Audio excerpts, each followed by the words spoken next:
Alors, bonjour tout le monde. Correction de votre ZAC numéro 2. Alors, comme l'autre fois, et même peut-être encore plus, je suis vraiment satisfait de ce que ça donne. C'est emballant. J'ai des collègues qui regardent ça et qui ça donne envie. Fait que je pense qu'on tient quelque chose. On va en faire d'autres. Il y en a déjà un que je vous ai informé par courriel qui est programmé pour le mercredi 7 octobre. Donc, pas mercredi qui vient, mais l'autre après. En commentaires généraux, vous allez avoir chacun vos commentaires spécifiques par équipe. Commentaires généraux, on voit assez clairement que plus la préparation individuelle est bonne, mieux est le ZAC, meilleur est le ZAC.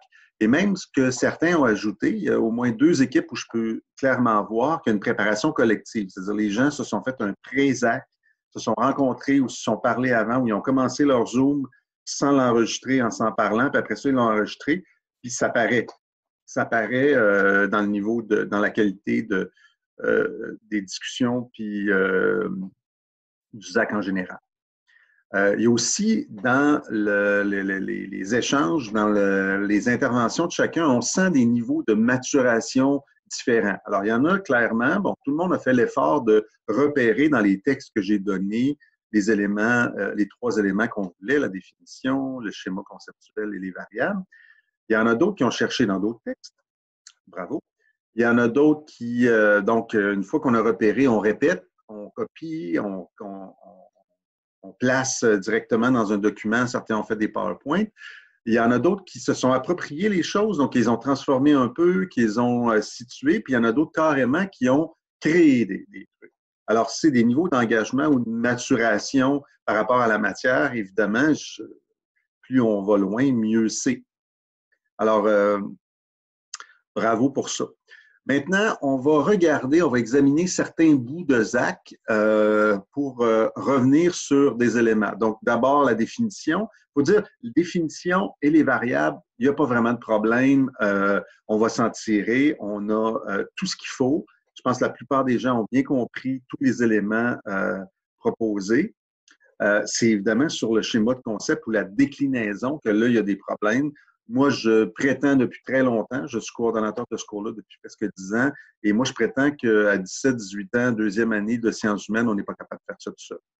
Alors, c'est tout à fait normal que vous trouviez ça super compliqué, que vous pataugiez, que vous ne soyez pas certain. C'est complètement normal, mais on est en apprentissage et une des étapes de l'apprentissage, c'est de se tromper, c'est de s'essayer, c'est de prendre la mesure de la complexité. Quand c'est trop simple, dites-vous que vous ne l'avez probablement pas.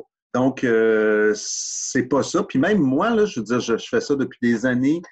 J'écris là-dessus, ça me préoccupe. Puis, je ne peux jamais prétendre, ah oui, moi, je l'ai l'affaire. Moi c'est clair, quand je fais des schémas de concept, c'est tout bon. Non, non, c'est toujours discutable, mais il y a une question de logique, il y a une question d'effort, de maturation par rapport à la matière. Moi, j'ai une avance sur vous autres. J'ai commencé à penser à ça au mois de juillet dernier, quand j'ai choisi mon thème.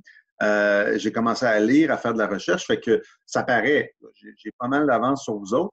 Puis, je vous soumets des choses, puis normalement, ensemble, on avance. Fait que ce que je vous soumets, ce n'est pas définitif, ça va être provisoire. Dans une autre capsule que vous allez voir sur Moodle, qui s'appelle notre schéma conceptuel, bien, quand ça va être, vous allez le regarder, vous avez le droit de dire, ça, cet indicateur-là, ou moi, je rajouterai une dimension, ou je rajouterai un indicateur, aucun problème, on est là pour ça. Le but, c'est que vendredi, on arrive avec quelque chose de définitif.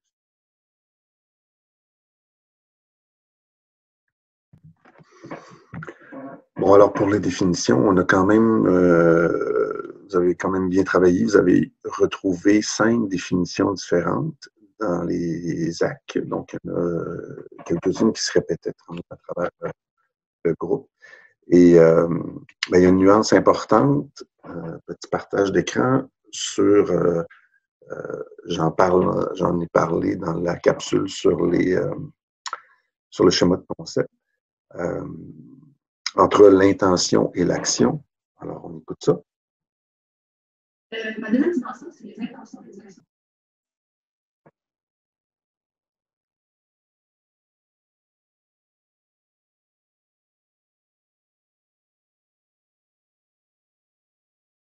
Alors, peut-être la définition que dans les définitions qu'on va garder, là, celle que je pense qui est la plus intéressante,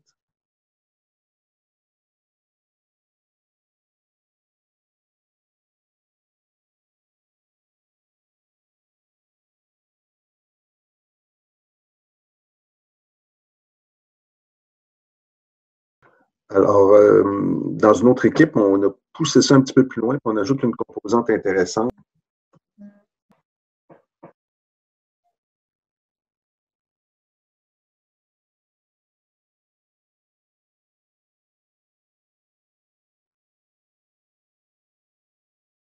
Finalement, peut-être pour rajouter à la réflexion un autre élément de définition qui s'est fait différemment un peu.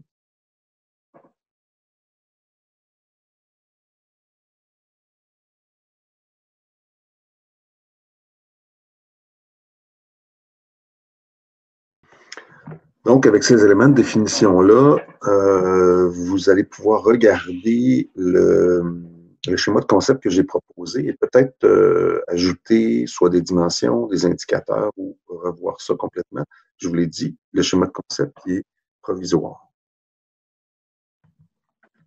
Donc, pour ce qui est de décliner des indicateurs, des dimensions et des indicateurs, il y a une remarque qui s'applique à tout le monde, c'est que vos indicateurs sont vraiment trop vagues.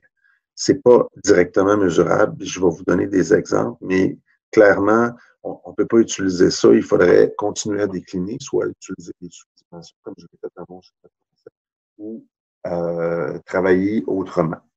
Alors, on va commencer par un contre-exemple de confusion, j'en avais parlé, entre les indicateurs et les variables. Peut-être que j'ai mal fait ma décomposition, mais moi, dans ma tête, c'est pas mal ça, les variables. Ben moi, je pense... OK, non, vas-y. Mais moi, dans ma tête, les indicateurs, c'était variable, puis indicateur, dimension, c'est comme la même chose. Je sais pas si c'est ça que tu allais dire. Ben, moi, je pense que, mettons, dans le deuxième, tu as écrit revenu puis âge. Je pense que ça, c'est des variables. Les variables, c'est comme indépendant. Là. C'est pas par rapport au sujet nécessairement, mais je pense vraiment que c'est ça. Exemple, là. Alors, vous voyez bien comment, finalement, il peut y avoir de la confusion. Dans les faits, ce sont clairement des variables, l'âge, le revenu ici, qui peuvent influencer le fait d'être consommateur engagé plus ou moins. Alors, c'est important d'établir ça clairement, la différence entre les deux, et d'éviter la confusion. Maintenant, un exemple d'indicateurs trop flous, trop vagues, qui ne sont pas directement mesurables. Alors, si vous regardez bien, ici, consommer équitable, consommation collaborative, consommer local, consommation verte, déconsommation.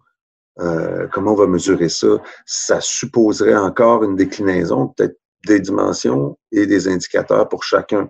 Alors, ça ne fonctionne pas comme schéma de concept. En fait, ça ne fonctionne pas comme indicateur. C'est beaucoup trop flou. Il faut quelque chose de directement mesurable. À la fin, des fois, on peut faire une phrase et mettre un point d'interrogation, ce qui n'est pas le cas. OK, on termine avec les variables. Ça, c'est très bien réussi par tout le monde, donc il n'y a pas vraiment de problème. L'important, c'est de bien comprendre la relation entre un certain nombre de variables et la consommation engagée, mais je pense que pour l'essentiel, les gens ont compris.